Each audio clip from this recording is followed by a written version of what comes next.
Hello everyone, welcome back to our YouTube channel Biosar classes. So आज start कर कौन ना पंचम श्रेणी साहित्य बहिर प्रथम अध्याय जातीय ध्वजा आम उड़े फरफर समस्त विषय प्रश्न उत्तर आलोचना करवा। पूर्व चैनल जो मैंने भी नुआ अच्छा प्लीज चैनल को सब्सक्राइब कर रखुँ और पाखे बेल आइकन दबाई ऑल नोटिफिकेशन ने प्रेस कर दिंतु। तद्वारा कौन हम ना जितेबाला मुझे भिडियो अपलोड करी तुम निकटने सर्वप्रथम नोटिफिकेशन टी पहुँच बुझे। सो डे नक भिडियो को स्टार्ट करवा। एक नंबर क्वेश्चन को आस कथबार्ता है करे कहला आम देश पराधीन थिबा बेले कौन असुविधा होता जो आम देश पराधीन थिला सेतेबेले कौन असुविधा होता। उत्तर लिखियो कि आम देश पराधीन थिबा बेले आमे अनेक कष्ट जंत्रणा भोगुथिलु। विदेशी शासकर अधीन रही आमर स्वाधीनता टिकु हराई बसिथिलु। क्लियर। खरे कहूँ देश स्वाधीन होगा परे आमे क्यों काम करि परिया बोली कवितारे कहा जायछि ना देश स्वाधीन होगा परे एणिकी आमे जो काम करिवु ताहा भल काम करिवु। एहा द्वारा आम जातिर इतिहास रे आमर नाम लेखा होई परिबो। देशर काम को आपणार कर्तव्य बोली विचार करी आमे माने सही पथरे आगे जीव। क्लियर। नेक्स्ट क्वेश्चन कहूँ ग नंबर क्वेश्चन जातिर टेक रखिया आमको कौन करिया पड़िबो ना आम देश रे केही हेले जणे भी भोकिला रहिबे नाही। दरकार हेले निजर प्राण को उत्सर्ग करी ए जातिर टेक रक्षा करिवु। देश सेवा को जीवनर व्रत भाव में ग्रहण करनबु। क्लियर। घ नंबर क्वेश्चन देशर उन्नति पई केउ केउ स्वाधीन भारत रे केउ केउ काम स्वाधीन भारत रे करा जियो बोली आशा करा जायछि ना देशर उन्नति पई नाना प्रकार कारखाना प्रतिष्ठा करिबा सेतिरु नानाविध द्रव्य उत्साह उत्पन्न हेबा आम भितरे छुआ छुआ भेदभाव रहिबो नाही। आम भितरे पर आपना भेदभाव रहिबो नाही। ओके। नेक्स्ट क्वेश्चन जीवा आमे काहेकि मथा नोइबु नाही बोली कवि कहिसंती ना आमे एक वीर जाति अटु प्राण देबु पछे अन्य आगरे मथा नोइबु नाही। वीर मारे नचेत मरे वीर मारे न नचेत मरे से केबे हेले अन्य आगरे मथा नुए नाही तेणु कवि मथा नोइबु नाही बोली कहिसंती। क्लियर। 2 नंबर क्वेश्चन जीवा उत्तर लिखिबा करे कहिला कथा को किपरि कार्य रे परिणत करि परिया बोली कवितारे कहा जायछि ना आमे स्वाधीन भारतर संतान आज आमर क्या डर ना आमे भल काम करी देशर इतिहास रे आमर नाम को लिखि रखिबु। भोकिला पेटरे खाद्य देबु और जातिर मान रक्षा पाई निजर जीवन को समर्पी देबु। देश सेवा को निज जीवनर व्रत भाव में ग्रहण करनेबु। यह खाली कथारे नुहे कार्य रे परिणत करी मध्य देखाइबु। ओके।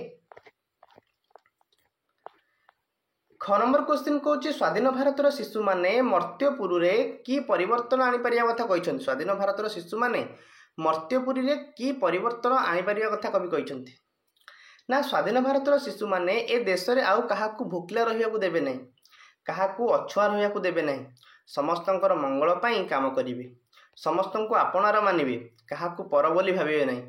एही महान परिवर्तनर धारा शिशु माने मर्त्यपुरी आनीपारिया बोली कवि कहते। ओके। ग नंबर क्वेश्चन कहूँ क्यों क्षेत्र में आम पछे रहा ना धारणा दी जाए ना ज्ञान विज्ञान क्षेत्र में आम पछे रहा ना धारणा दी जाए। जी जो रहीचु समस्ते शपथ ग्रहण करूँ जे अन्य देश तुलन में आम मैंने बहु आगे रही। घ नंबर क्वेश्चन क्यों माने प्रतिज्ञा करने कथा कवितार प्रकाश पाई ना भारत में थिबा कोटि कोटि संतान जे जो रही से माने समस्ते प्रतिज्ञा करने कथा कवितार प्रकाश पाई। क्लियर। 1 नंबर क्वेश्चन जीवा देश रे कलकारखाना गढ़ी उठिले आमर कौन सुविधा हम ना देश रे नानाविध कलकारखाना गढ़ी उठिले सेथिरु विभिन्न प्रकार द्रव्य उत्पन्न हम एथिपाई असंख्य कारीगर गढ़ी उठिबे देशर आर्थिक अवस्था एक वैप्लविक परिवर्तन हेब आम देश एक विभवशाली देश रे परिणत हेब। क्लियर। 3 नंबर क्वेश्चन कहूँ कवितार जो पदरे कथा कह जाइए से पदटी बाछि लिखिबा से समय रे कष्ट भोगुथिलु। उत्तर कौन जीव ना विदेशी शासन रे अधीन थिला देश से काले भोगुथिलु केते जे आमे क्लेश। खरे होची देश सेवा को जीवनर व्रत करिबा लिखियो कौन स्वदेश सेवा व्रत करिबु जीवनर जातीय ध्वजा आम उड़ई फरफर। ग नंबर क्वेश्चन समस्तंक पई भल काम करिबा उत्तर कौन जीव ना अछुआ नुहे के सभी भाई आम सभी हित पाई करिछु आमे काम। घरे कहूँ बहु जिनस सृष्टि हेब ନା ଦେଶରେ ଖୋଲିଦେବୁ ବିବିଧ କାରଖାନା ଯେପରି ଉତ୍ପନ୍ନ ହୋଇବ ଦ୍ରବ୍ୟ ନାନା। ଉଁରେ ଯାହା କହିବୁ ତାହା ପ୍ରାଣ ଦେଇ କରିବୁ। ନା ଆମେ ଯେ ବୀର ଜାତି ନୋଇବୁ ନାହିଁ ମଥା କରିବୁ ପ୍ରାଣ ଦେଇ କହିବୁ ଯେଉଁ କଥା। 4 ନମ୍ବର କ୍ୱେଶ୍ଚିନ୍ କହୁଛି ଧ୍ୱଜା ସହିତ ଯେପରି ଫରଫରର ସମ୍ପର୍କ ଅଛି ତଳେ ଦିଆଯାଇଥିବା ଶବ୍ଦ ଗୁଡ଼ିକ ସହିତ ଯାହାର ଯାହାର ସମ୍ପର୍କ ଅଛି ତାହାକୁ ସେହି ଶବ୍ଦ ପାଖରେ ଲେଖିବା। ଝରଣା ଝରଝର, ଓଦା ସରସର, ରାଗ ଗରଗର, ଚାଲି ତରତର, ଶୀତ ଥରଥର। 5 ନମ୍ବର କ୍ୱେଶ୍ଚିନ୍ କହୁଛି ତଳେ କବିତାରେ ଥିବା କେତେକ ଶବ୍ଦ ଦିଆଯାଇଛି ସେଗୁଡ଼ିକ ପୂର୍ବରୁ ଉପଯୁକ୍ତ ଗୋଟିଏ ଲେଖା ଶବ୍ଦ ଯୋଡ଼ିବା। ବିଦେଶୀ ଶାସନ, ଜାତୀୟ ଧ୍ୱଜା, କର୍ତ୍ତବ୍ୟ ପଥ, ଅସଂଖ୍ୟ କାରିଗର। ଖରେ କହିଲା ତଳେ କବିତାରେ ଥିବା ଶବ୍ଦ ଦିଆଯାଇଛି ସେଗୁଡ଼ିକର ପରେ ଉପଯୁକ୍ତ ଗୋଟିଏ ଲେଖା ଶବ୍ଦ ଯୋଡ଼ିବା। ସ୍ୱଦେଶ ସେବାବ୍ରତ, ଜାତିବୀର ମଥା ନୋହିବୁ ନାହିଁ। ତାପରେ ଯେପରି ବିଦେଶୀ ପାଇଁ ସ୍ୱଦେଶୀ ସେପରି ନିମ୍ନରେ ଦିଆଯାଇଥିବା ଶବ୍ଦ ଗୁଡ଼ିକ ପାଇଁ କ'ଣ ହେବ ଲୋକ? ସ୍ୱାଧୀନ ପରାଧୀନ, ଭଲ ମନ୍ଦ, ପର ଆପଣା, ହିତ ଅହିତ, ବୀର ଭୀରୁ। 7 ନମ୍ବର କ୍ୱେଶ୍ଚିନ୍ ଯିବା ଯେପରି କର୍ତ୍ତବ୍ୟ ଶବ୍ଦ ସହ ପଥ ଶବ୍ଦ ମିଶି କର୍ତ୍ତବ୍ୟ ପଥ ହୋଇଛି ସେହିପରି ତଳେ ଦିଆଯାଇଥିବା ଶବ୍ଦମାନଙ୍କ ମଧ୍ୟରୁ ଯେଉଁ ଶବ୍ଦରେ ପଥ ଯୋଗ କରି ନୂଆ ଶବ୍ଦ ଗଢ଼ି ହେବ ସେଗୁଡ଼ିକ ଲେଖ। ସତ୍ୟ ପଥ, ଧର୍ମ ପଥ, ଗତି ପଥ, ଛାୟା ପଥ, କର୍ମ ପଥ। 8 ନମ୍ବର କ୍ୱେଶ୍ଚିନ୍ ପତାକାର ଆଉ କେତୋଟି ପ୍ରତିଶବ୍ଦ ଲେଖିବା। ପତାକାର କ'ଣ ହେବ? ଧ୍ୱଜା ହେଇପାରିବ, କେତନ ହେଇପାରିବ, ବାନା ହେଇପାରିବ, ବୈଜୟନ୍ତ ହେଇପାରିବ।